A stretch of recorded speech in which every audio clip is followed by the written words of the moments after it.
históricos del siglo XX. La mesa se titula Ideas y Proyectos Educativos, que será a cargo de las dos ponentes, Nadia López y Aurora de la Vega. Vamos a comenzar con Nadia López. Ella es de la Universidad Nacional Mayor de San Marcos, es bachiller en Ciencias Sociales por la misma universidad, ha participado como ponente en diferentes eventos a nivel nacional, se interesa por temas vinculados al pensamiento político e historia de la educación en el siglo XX. Actualmente es coordinadora del grupo de trabajo Historia del siglo XX y prepara la tesis de licenciatura. Su ponencia se titula La Escuela Moderna y la Educación Pública en el Perú, 1911-1915. Vamos a darle paso. Bien, buenas noches. Mi ponencia se titula, bueno, el trabajo es en base a la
también muy importante e influyente en la educación peruana de inicios del siglo XX.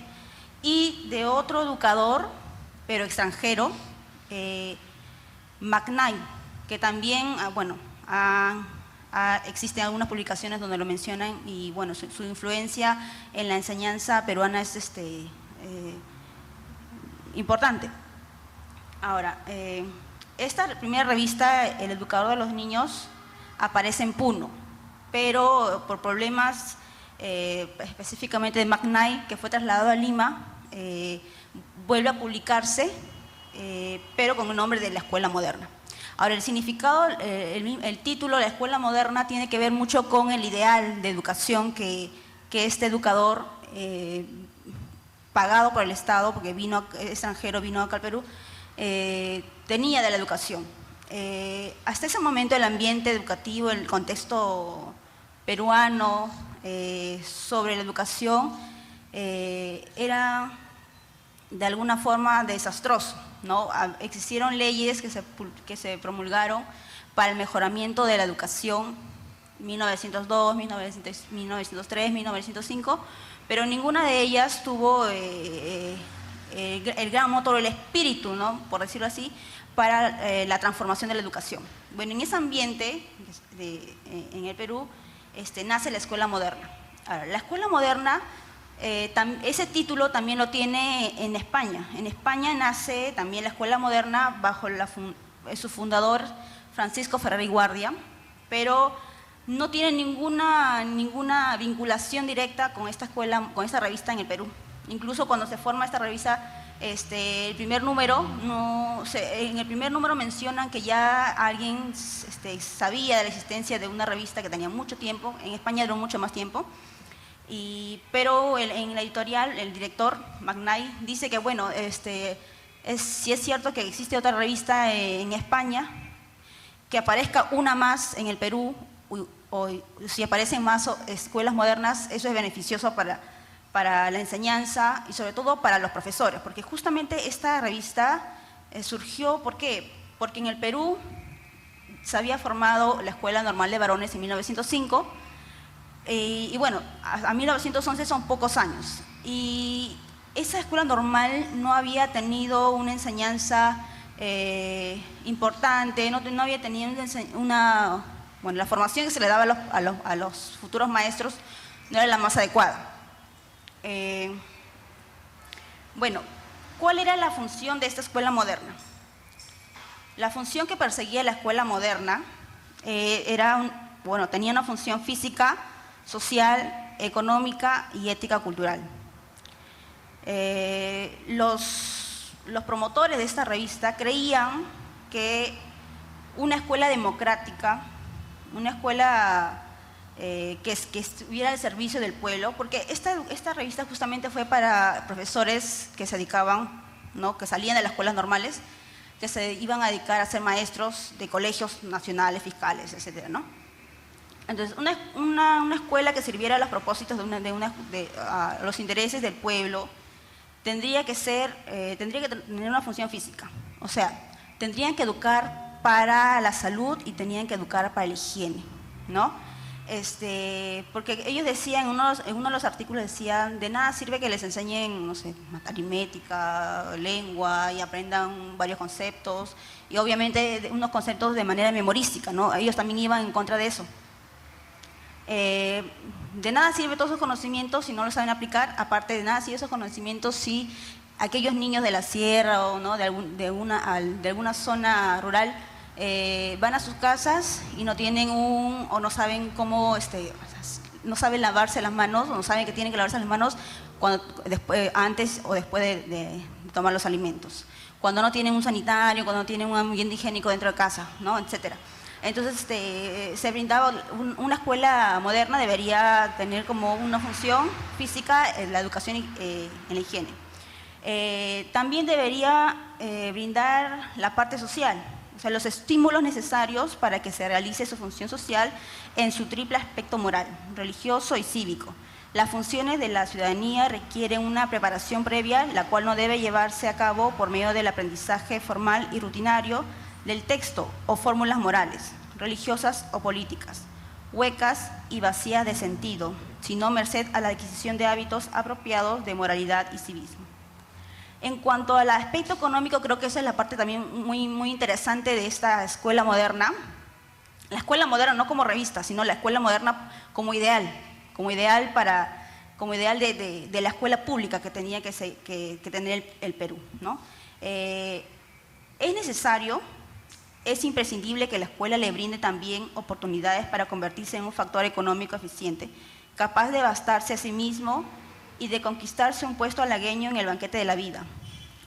Las clases de trabajo manual, los jardines escolares y el movimiento moderno en pro de la educación técnico-industrial responden a esta creciente necesidad y tienen por meta la resolución del pavoroso problema social de la miseria de los muchos al lado de la holgura de los pocos. Este es un aspecto interesante porque en las escuelas normales debería enseñarse estos aspectos, ¿no? Claro, en la práctica no existía una escuela moderna en el Perú. Ese era el ideal que justamente con la revista de la Escuela Moderna se quería fomentar. Y debería, en esas escuelas modernas, debería inculcarse, enseñarse el trabajo manual. O sea, que los chicos no solamente tengan conocimientos sobre historia, geografía, aritmética, sobre las distintas áreas, sino que también se les enseñen talleres, ¿no? ¿Para qué? Para que cuando salgan ellos mismos puedan ser el sustento de sus familias, puedan continuar con otras actividades, formar empresa, dedicarse al comercio, que justamente iba en sintonía, que justamente iba de acuerdo al contexto internacional, y el Perú tenía que ir de la mano de eso. Entonces, ¿por qué? Porque estábamos dentro de un contexto capitalista, económicamente estábamos insertados en este mundo, pero lamentablemente en las escuelas no se formaban los futuros comerciantes, a los que van a arar la tierra, a los que van a ir a trabajar a la selva, etcétera, ¿no? Solamente se formaba a los abogados, a los médicos y profesores, ¿no? Entonces, de alguna forma debía cambiar esta enseñanza en el Perú. Entonces, la escuela moderna debía fomentar esto. Ahora, también la otra función de la escuela moderna era el factor ético-cultural. La escuela debe preocuparse de desarrollar en el niño la capacidad para apreciar el valor, el significado y la importancia relativa de las cosas, de las personas y de las instituciones que ejercen su influencia educativa sobre su personalidad. debe capacitarlo para tomar parte activa en la vida actual a fin de que participe de las alegrías y los dolores de sus semejantes.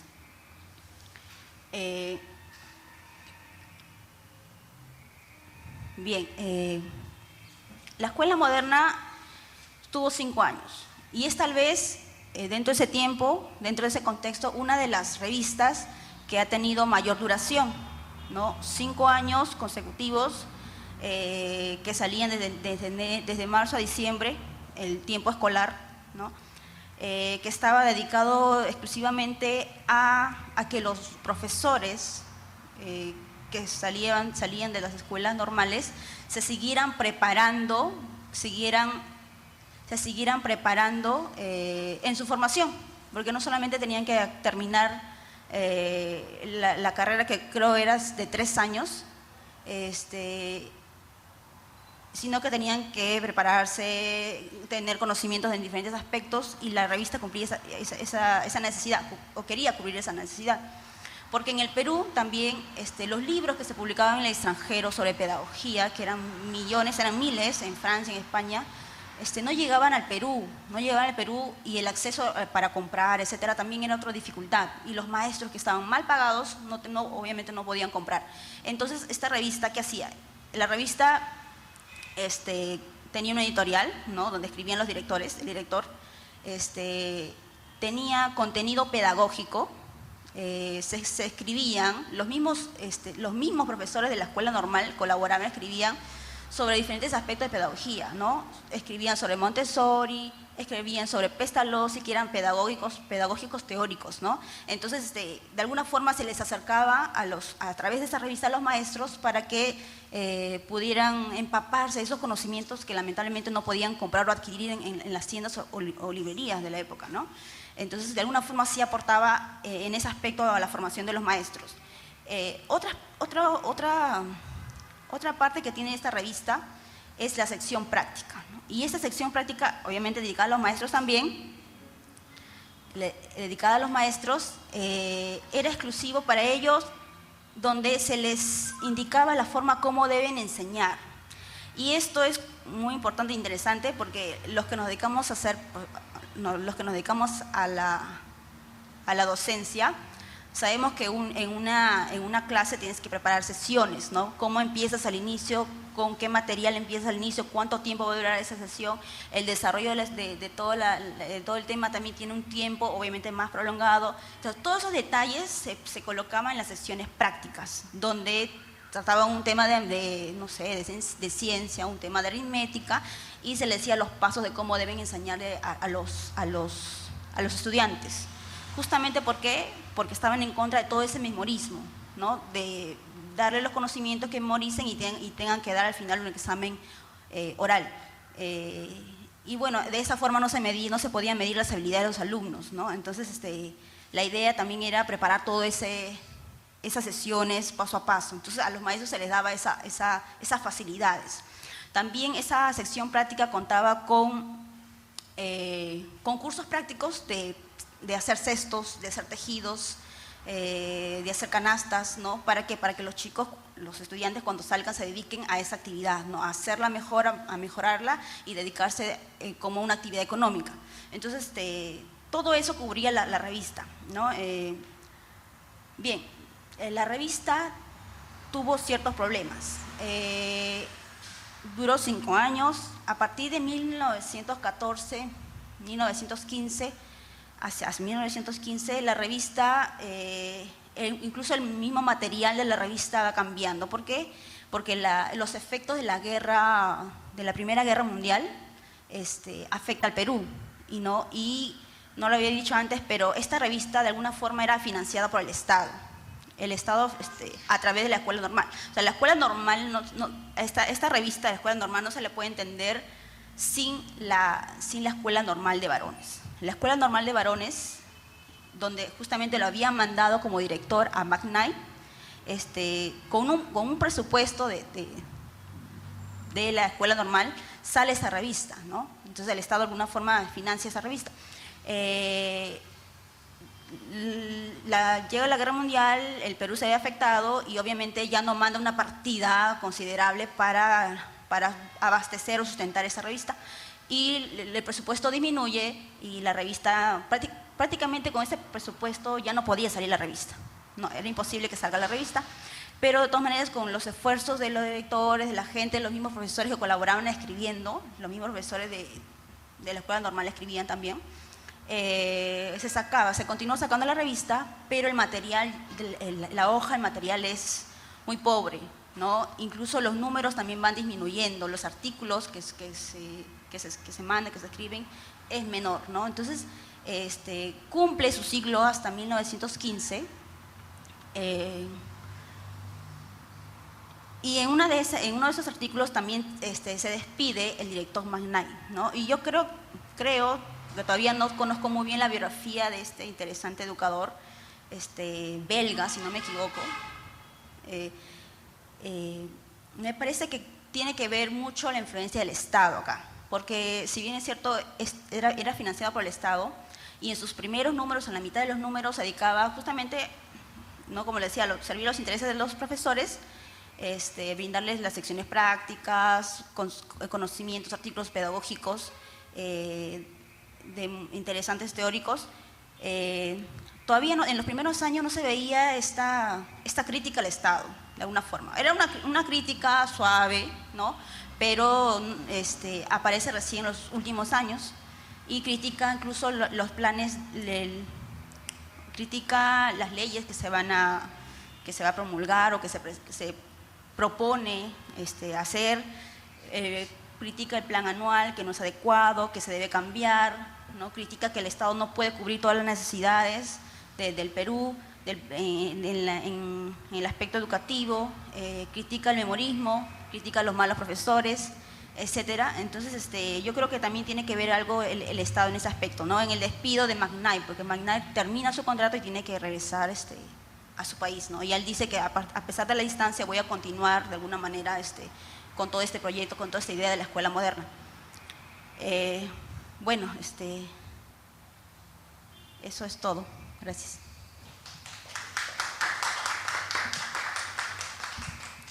Muchas gracias por la ponencia, Nadia. Ahora vamos a proseguir con la profesora Aurora de la Vega.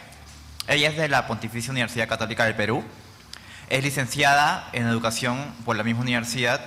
Tiene una maestría en Educación en la Universidad de Manitoba, si no me equivoco, en Canadá. Diplomada en Sistemas de Información en la Católica. Magíster en Bibliotecología en la Universidad de Gales, en Gran Bretaña. En la actualidad es profesora principal del Departamento de Humanidades en la PUC y coordinadora de la sección de Bibliotecología y Ciencia de la Información en la misma universidad. Su ponencia se llama La vida breve de una revista psicopedagógica, 1942-1953. Demos paso a la ponencia. Muchas gracias. Bueno, muchas gracias por la invitación que me permite compartir con ustedes la información que pude recoger a lo largo de varios meses en que estuve trabajando sobre esta revista. La idea de hacer un evento sobre revistas peruanas me parece excelente y felicito por ello a los que tuvieron esa iniciativa. Me he quedado muy sorprendida de ver la cantidad de ponencias que se van a presentar en este evento sobre diferentes revistas que muchas veces están dormidas, que tienen muchísimo que decir para el día de hoy y que sin embargo no son rescatadas y no puede aprovecharse toda esa sabiduría y toda esa experiencia tan rica que se fue viviendo a lo largo de los años en diferentes campos del conocimiento, ¿no? Para hacer la investigación sobre el boletín del Instituto Psicopedagógico Nacional, bueno, tuve que revisar uno a uno cada uno de los números del boletín, y esto lo hice en la Biblioteca Nacional del Perú, porque era el único sitio en donde estaba toda la colección completa. En la Universidad Católica estaba, pero no estaba completa, había números sueltos, ¿no? Y cuando conversábamos ahora con Nadia temprano, veíamos pues que coincidíamos en el hecho de que muchas veces los números de estas revistas antiguas no están completos, ¿no?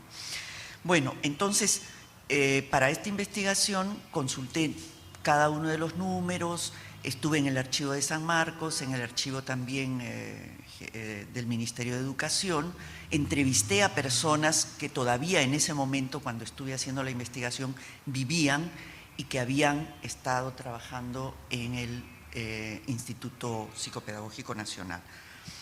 Ahora, como fruto de esta investigación, salió que no ha concluido en realidad, salió un artículo en la revista Summa Humanitatis que precisamente edita la doctora Regalado. Y fue la doctora Regalado, parece que sugirió mi nombre cuando estuvieron buscando ponentes, ¿no? Entonces, para mí es un gusto realmente compartir con ustedes estos. Mi primera reflexión sería con respecto a cómo las publicaciones constituyen fuentes de gran valor para conocer la cultura de una época, la evolución de las ideas, las reflexiones, los hallazgos o temas de interés de las personas e instituciones, y son un vehículo esencial para la representación y la difusión del conocimiento. Las referencias más antiguas al estudio de las publicaciones sobre una base bibliográfica y además cuantitativa datan de la segunda mitad del siglo XX.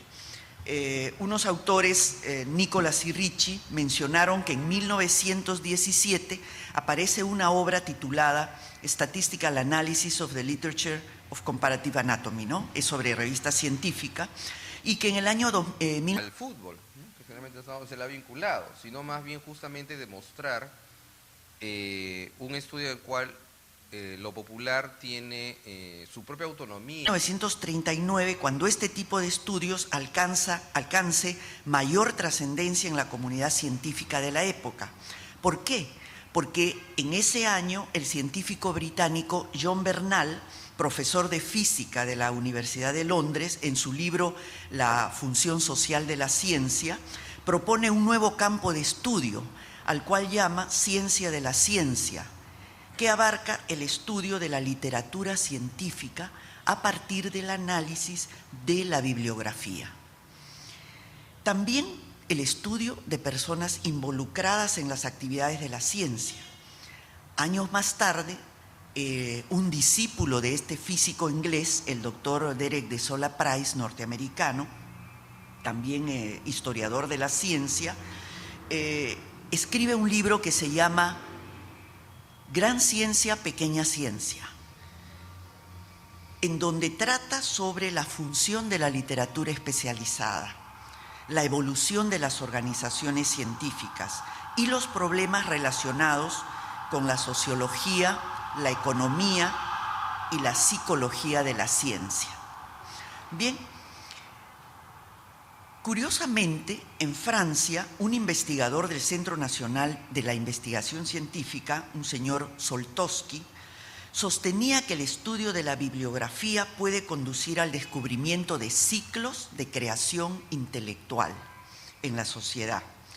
Y en una comparación muy interesante decía lo siguiente: así como el demógrafo estudia los movimientos de la población sin conocer personalmente a cada ciudadano, el bibliógrafo, sin necesidad de examinar cada libro, puede seguir el proceso de creación, así como el contenido y la difusión de los productos del conocimiento. Es curioso que Soltowski no cita a ningún otro autor de los que he mencionado.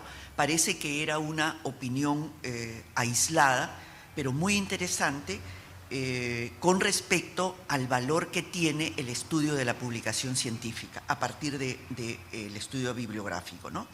Bien, a fines de la década del 60 es notorio que se ha configurado un nuevo campo de reflexión y estudio que pone énfasis en los aspectos cuantitativos relacionados con las publicaciones, a lo cual un autor inglés denomina bibliografía estadística, y donde se estudia, según él, la bibliografía estadística, que luego llama bibliometría, estudia la comunicación escrita y la naturaleza y el curso de una disciplina mediante el control y el análisis de varias facetas de esa comunicación científica. En los últimos 20 años, ¿no?, la bibliometría y concretamente los indicadores bibliométricos han sido puestos de relieve debido a la calidad de información que ofrecen y que resultan de utilidad no solo para la evaluación de la productividad de los científicos y para identificar el estado y la dinámica de la ciencia en un país, sino también para diseñar estrategias de desarrollo de la investigación científica. Esto es muy interesante porque ahora ustedes que están, que son de, me imagino, de varias universidades, se habrán dado cuenta que ahora, incluso a partir de esta nueva ley, se pide que todas las universidades, o se exige que todas las universidades tengan un vicerrectorado de investigación. Y precisamente, bueno, en la Universidad Católica hace 4 o 5 años se creó uno y la idea es cuantificar la producción de sus profesores. Y sabemos nosotros cuánto vale ahora que los profesores publiquen, porque esto va a servir como puntaje para las acreditaciones, ¿no? Entonces, todo este campo de la bibliometría y la medición de las publicaciones, de su impacto, etcétera, tiene ahora una vigencia bastante grande. Bien, voy a ir corriendo un poquito. ¿Cuánto tengo de tiempo? Ya, bien. Bueno, nos podríamos preguntar cuándo aparece la primera revista científica, ¿no?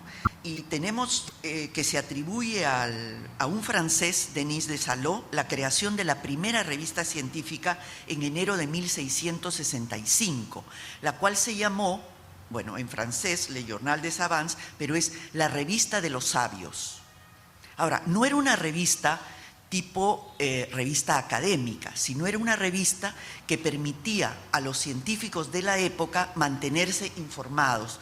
Por lo tanto, tenían reseñas de lo que aparecía en esa época, tenían resúmenes, tenían obituarios, a propósito de lo que hablaba la doctora Regalado, tenían noticias en general que podían mantener a los científicos de la época actualizados, ¿no? Ahora, otro asunto muy interesante es que en esa época el libro ya constituía un problema. A ver, miren ustedes, Desallo, por ejemplo, declaró haber creado la revista para la tranquilidad de aquellos demasiado indolentes, aquellos demasiado ocupados para leer libros completos y como un medio para satisfacer su curiosidad y llegar a ser informado con poco esfuerzo. Y una cita muy interesante: una de las desgracias de esta época es la multiplicidad de libros. Sobrecargan al mundo de tal manera que no es posible digerir la abundante cantidad de material inútil que cada día se produce y se publica. ¿Saben cuándo se dijo esto? En 1613. Entonces, ya en esa época se consideraba que el libro se publicaba y se publicaba en cantidad, circulaba en cantidad, y mucho de lo que se publicaba era inútil. Entonces, a tono con la época, Salo crea las revistas que son de mucha más barata elaboración, ¿no? Circulaban mucho más rápido y podían llegar mucho más rápidamente a los científicos. Bien, ahora quiero situarme en el tema de la revista que estuve investigando. En el Perú es escaso el número de revistas científicas, y me refiero no a las revistas del campo de la literatura o de las ciencias sociales o de las ciencias humanas, sino las revistas asociadas a las ciencias duras, a las ciencias naturales, a la física, etcétera. Es a ellas a las que me estoy refiriendo. En el Perú, donde es escaso el número de revistas científicas, son pocos los estudios de esta naturaleza. Y precisamente en el trabajo denominado El inicio de las ciencias en el Perú, juzgado a través de sus publicaciones, del doctor Guerra García, se muestra la existencia de contadas revistas científicas que se publicaron en los siglos XVII y XIX y las primeras décadas del siglo pasado. entre ellas el Mercurio Peruano y el Memorial de las Ciencias Naturales, las que según el doctor Guerra García fueron muy superiores a las que se publicaron 100 años después. Entre los estudios específicos sobre revistas peruanas muy asociadas al mundo de las ciencias, puedo destacar revistas que, por ejemplo, las que se han publicado en la Universidad Católica sobre la revista de Psicología de la Universidad, también una revista un artículo publicado por Falcón, por Bruno Podestá también, Aníbal Mesa, psicólogo también, que han trabajado el tema desde el punto de vista bibliométrico. Bien, ¿qué pasa con el boletín del Instituto Psicopedagógico Nacional? Mi reflexión previa es: no es extraño sumir en el olvido a las personas e instituciones que brindaron aportes valiosos en el pasado. Investigar sobre estos y el contexto en que se ofrecieron es una tarea fundamental. Es reconocer el trabajo de quienes nos precedieron. Curiosamente, ello mismo parecería conocimiento de poca importancia para muchos, para aquellos que hoy, enfrentados a urgencias o exigencias de carácter técnico-profesional o de sobrevivencia, encuentran muy poca relación entre su quehacer cotidiano y lo que la historia les ofrece. Sacar a la luz las contribuciones hechas en el pasado es aportar a un mejor conocimiento de nuestras raíces, a partir de las cuales se construye nuestro presente. De allí nuestro interés por abordar el caso de esta revista, el Boletín del Instituto Psicopedagógico Nacional, cuando circuló entre los años 1941 y 1953. Fue creado como un medio de divulgación de las actividades del Instituto Psicopedagógico Nacional, que había sido establecido en Lima por decreto supremo el 10 de julio de 1941, de acuerdo con lo dispuesto por la Ley Orgánica de Educación de ese mismo año, durante la época del presidente Manuel Prado. ¿Con qué fin? Con el fin de efectuar, comillas, el estudio integral del niño y del adolescente peruanos para fijar las normas técnicas de la educación en el Perú. De esta manera, el instituto se convierte en el órgano de investigaciones del Ministerio de Educación Pública, con la intención, según el ministro Pedro Oliveira, ministro de Educación, de desterrar de una vez por todas, entrecomillado, el empirismo del campo educativo y determinar el advenimiento de la pedagogía científica, basada en el conocimiento integral del niño como ser biopsicosocial. Hasta ese entonces no se había hecho ninguna investigación pedagógica científicamente dirigida, salvo uno que otro intento. Esto lo dice el doctor Modesto Rodríguez Montoya, psicólogo, discípulo de Walter Blumenfeld, profesor de San Marcos. Bien, fines del instituto, que luego fueron obviamente asumidos por el boletín. 1. Estudiar los diversos aspectos de la realidad educativa peruana. 2. Proponer a las autoridades educativas la implantación de normas pedagógicas o técnicas que propendan al progreso de la educación en el país, fundamentadas en el resultado de sus investigaciones. 3. Propender al perfeccionamiento del Magisterio Nacional por medio del Seminario Superior de Capacitación Pedagógica. Bien, la norma de creación del instituto estableció el funcionamiento de las siguientes oficinas. Cuando leo los nombres de las oficinas nos podemos dar cuenta cuáles eran los focos de atención del instituto. Departamento de Investigaciones de Paidología Normal. Se utilizaba en esa época todavía paidología, ¿no?, que era una ciencia dedicada al estudio del niño. Bien, el Departamento de Paidología, de Investigaciones de Paidología Especial, el Departamento de Investigaciones Antropológicas, el Departamento de Sociología Peruana de la Educación, Departamento de Investigaciones Pedagógicas, Servicio de Orientación Profesional, Seminario Superior de Capacitación Pedagógica, Consultorio de Educabilidad Difícil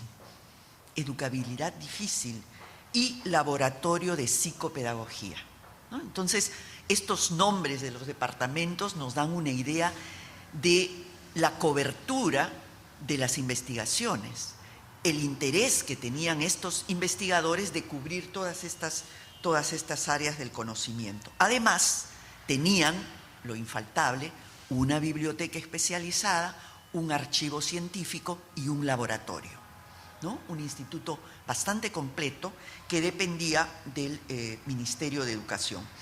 Ahora, ¿quiénes conformaban ese instituto? Los nombres de personajes muy famosos fueron nombrados maestros universitarios e investigadores de reconocida trayectoria académica, la mayoría de los cuales pertenecía a San Marcos. Y habían realizado ellos estudios de posgrado en Europa, Alemania, Bélgica, Francia. Particularmente en Alemania estaban el doctor Luis Felipe Alarco, filósofo, Carlos Cueto Fernandini, educador y filósofo, Luis Aquiles Guerra, psicólogo, Julio Preto, también.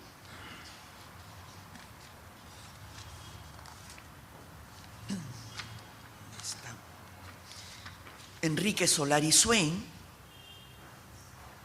formaban parte de esto. Y además, el famoso doctor Walter Blumenfeld, que había llegado de Alemania en 1935 para laborar como docente e investigador de la universidad. Su labor académica en Alemania en el campo de la psicología experimental era muy conocida y valorada en Europa, pero había sido despojado de su cátedra por el gobierno nazi.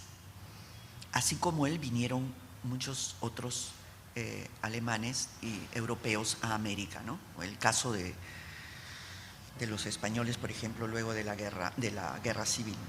Bueno, el plantel de investigadores del instituto era pues una garantía de la calidad del trabajo que iniciarían en ese momento en la historia peruana. El primer número del boletín aparece en noviembre de 1942 y en él se indica que el cuerpo de redacción está formado por los doctores Alarco, Blumenfeld, Guerra, Preto y el profesor belga Maurice Simon.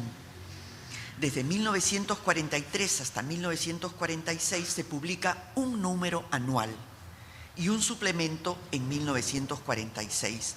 Las características físicas del boletín no varían notablemente desde su aparición hasta el último número de la primera época.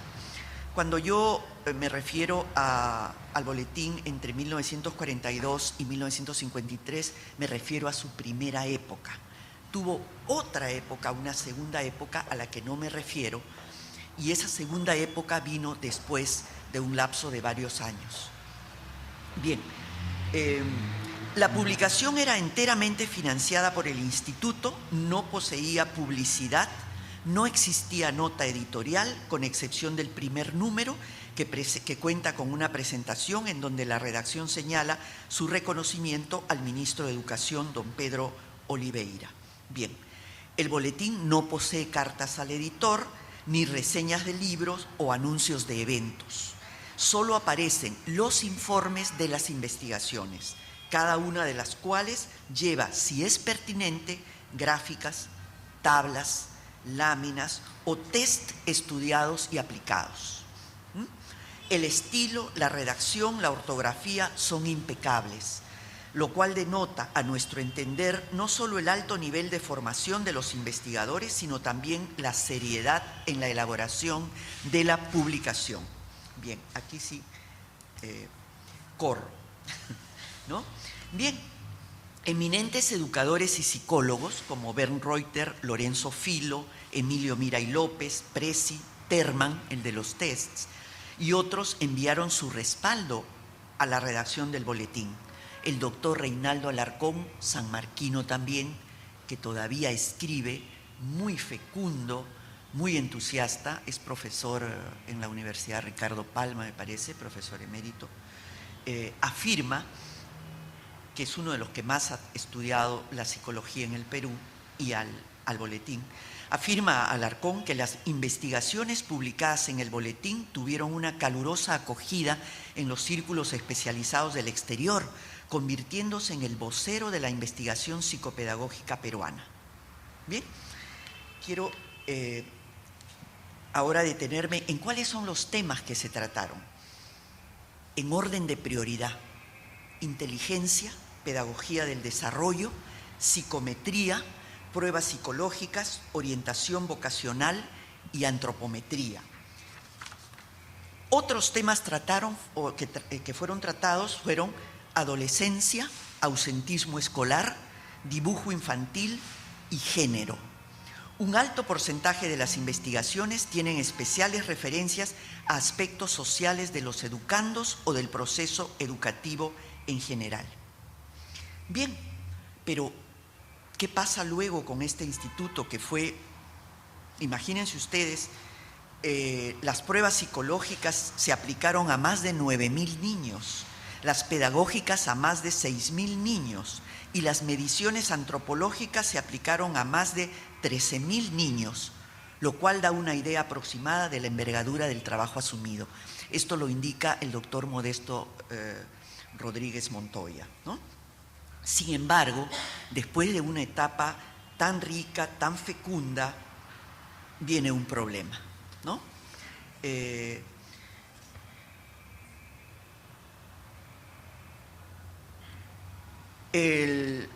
La situación del Perú cambia porque es sacudida por las medidas del gobierno del general Manuel Odría a fines del año 48. Entonces se genera una expectativa muy angustiosa entre los investigadores. ¿Cuál iba a ser el destino de la institución? Entre las primeras medidas tomadas se crean departamentos psicopedagógicos en las grandes unidades escolares y colegios nacionales, en una de las que más repercute, y los colegios nacionales, que es una de las que más repercute en la vida de la institución. Los investigadores son enviados a dirigir tales departamentos y otros renuncian, otros pasan a San Marcos, ¿no?